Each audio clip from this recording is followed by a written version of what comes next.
Hello once again, ladies and gentlemen, and welcome back. Welcome back. We're looking at question number 5 on the 2018 Grade 12 Euclid contest. So, question 5, we got a light bulb and a written part. Light bulb question 5A. The perimeter of an equilateral triangle PQR is 12. The perimeter of a regular hexagon, STUVWX, is also 12. Okay. What is the ratio of the area of PQR to the area of STUVWX? Okay. So it's a regular hexagon, which is actually going to be pretty important, because if we go over here, we might have sort of a mental picture of an equilateral triangle. And if I know the perimeter, 12, well, I've got 3 sides and they're all of equal length, so they're going to have to be 4. 4 plus 4 plus 4 is 12. 4 times the 3 equal sides is 12. Now for an equilateral for a regular hexagon, which I'm not doing a very good job of drawing,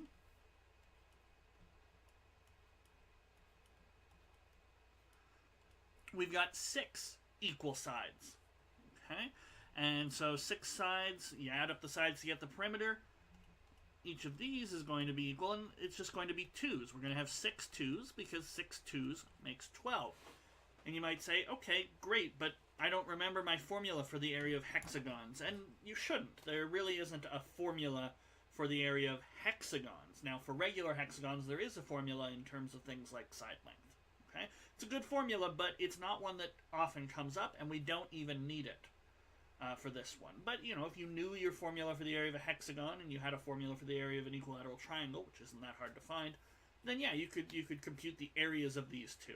But instead what I'm going to do is I'm going to take our hexagon and I'm going to chop it up, because a regular hexagon has a very nice property that if you connect opposite vertices, you'll break it up, as you're about to see, into 6 little equilateral triangles. And this comes from the fact that it's a regular hexagon, and a regular hexagon, all the interior angles are 120, so we just split them in half, and you'll get 60s, 60s, 60s everywhere, 60s, and you'll get equilateral triangles. And if I know one side length, I know the others. So the side length of this little baby equilateral triangle is 2, and we've got our bigger equilateral triangle of side length 4. Okay? So, yeah, again, we could figure out the areas of each of these, but I'm not going to bother, because there's a very nice property involving triangles, where if I have the similar triangles, if I have a bigger copy and I have sort of side lengths here, A, B, and C, similar triangles have the nice property that all the lengths, side lengths, in radius and circumradius and all these things, when you are similar, there's just a nice ratio R, and you multiply all your lengths by R. So if I know that this first triangle has side lengths A, B, and C, and then the other one has side length 2A, then as long as it's the corresponding side to our A, we'll get 2B and 2C and things like that. But this goes a step further. Okay? There's, yes, the lengths have a nice ratio. It's R to 1. R times the original is the side length of our new corresponding similar triangle side.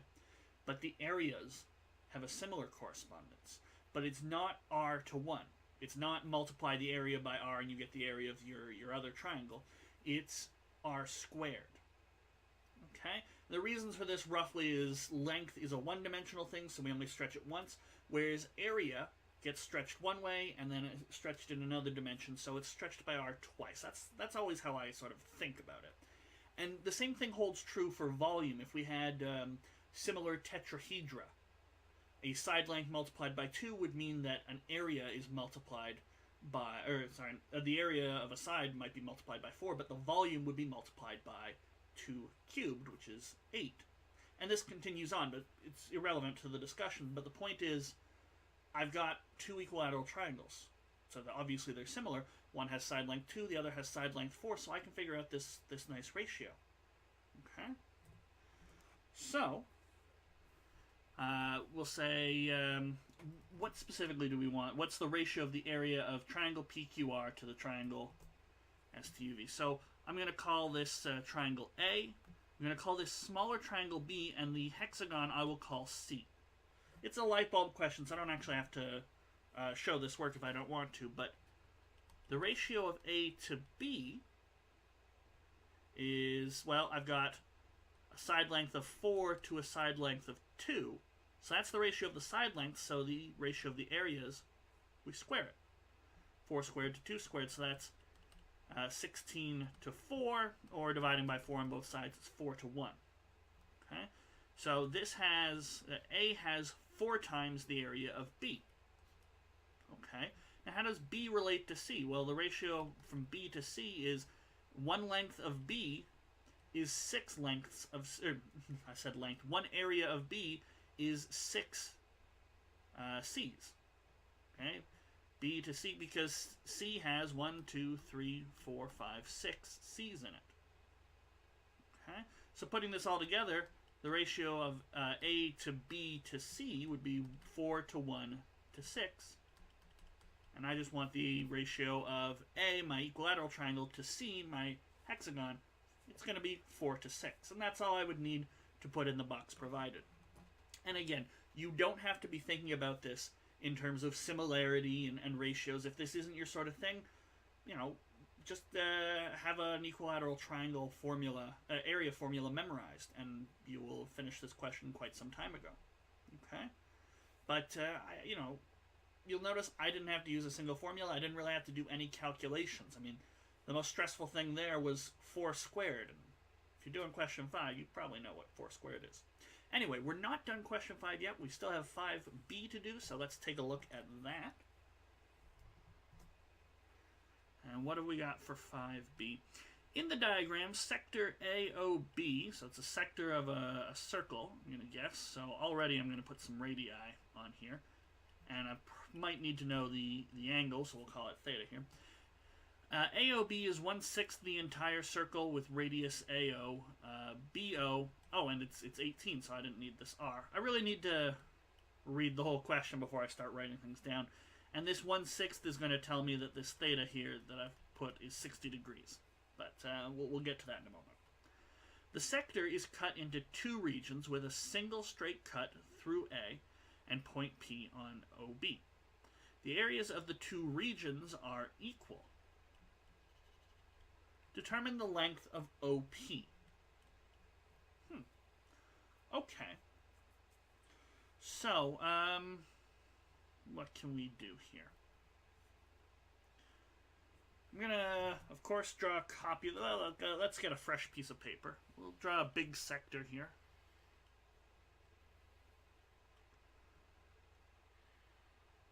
Okay, now on mine, the APO, APO doesn't look exactly like its area should be equal to the area of the other part, but it doesn't matter. Okay, so if we've got our circle, and we imagine its sector here is 1/6, if I had 6 copies of this sector, which I'm not drawing properly,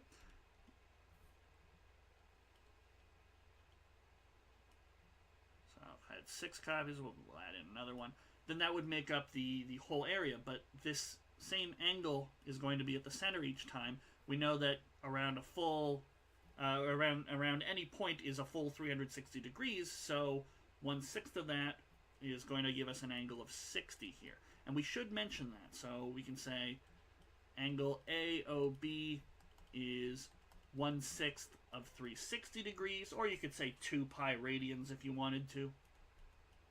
Okay? And it's 60 degrees, but it's a written question, so we should point that out. Okay?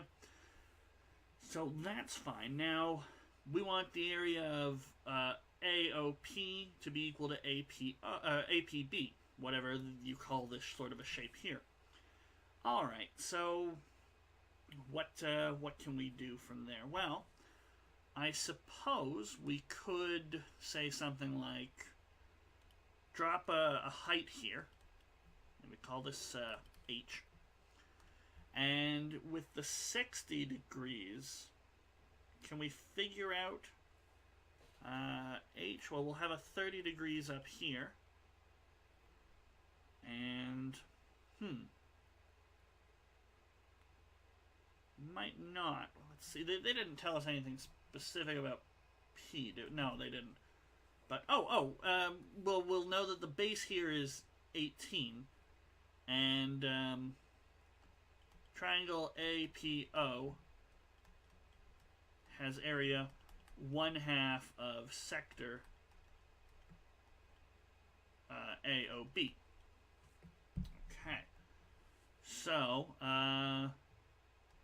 AOB has area, well, it's 1/6 of the full circle. So that's 1/6 pi r squared, but they told us the radius is 18.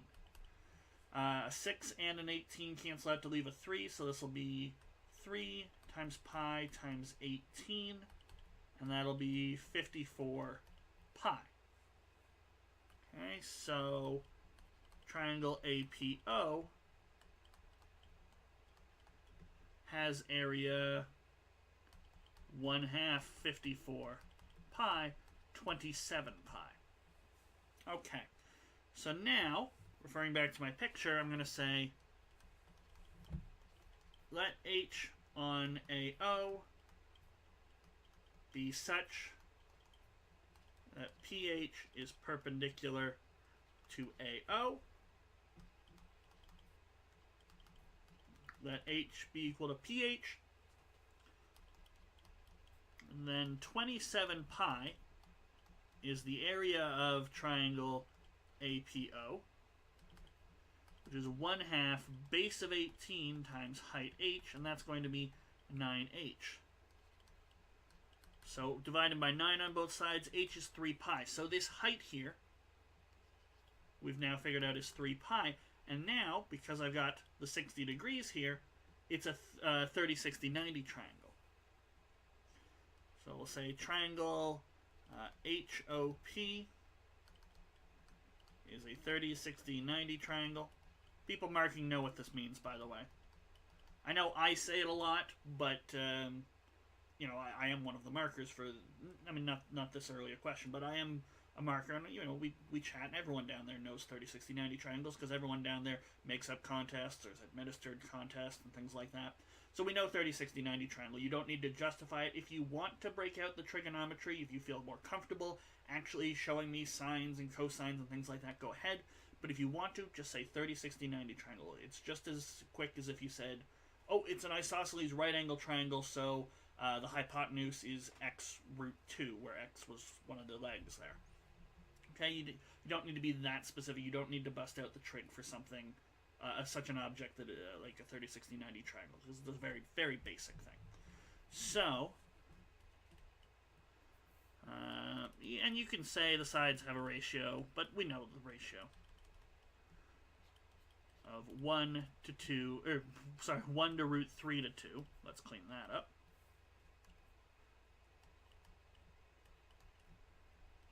So OP over PH is going to be my hypotenuse of 2 over the height, the one that's opposite the 30. Or sorry, opposite the 60. Opposite the 60 is the one that's the root 3. Opposite the 30 is the one that's the 1, and the hypotenuse gives us the 2. So now I understand the ratios. So OP is 2 over root 3 PH, but I just figured out what PH is. So it's 2 over root 3 pi. Root 3 divided by root 3 cancels out and leaves me 2 root 3 pi. And that's probably the nicest way to write it, 2 root 3 pi.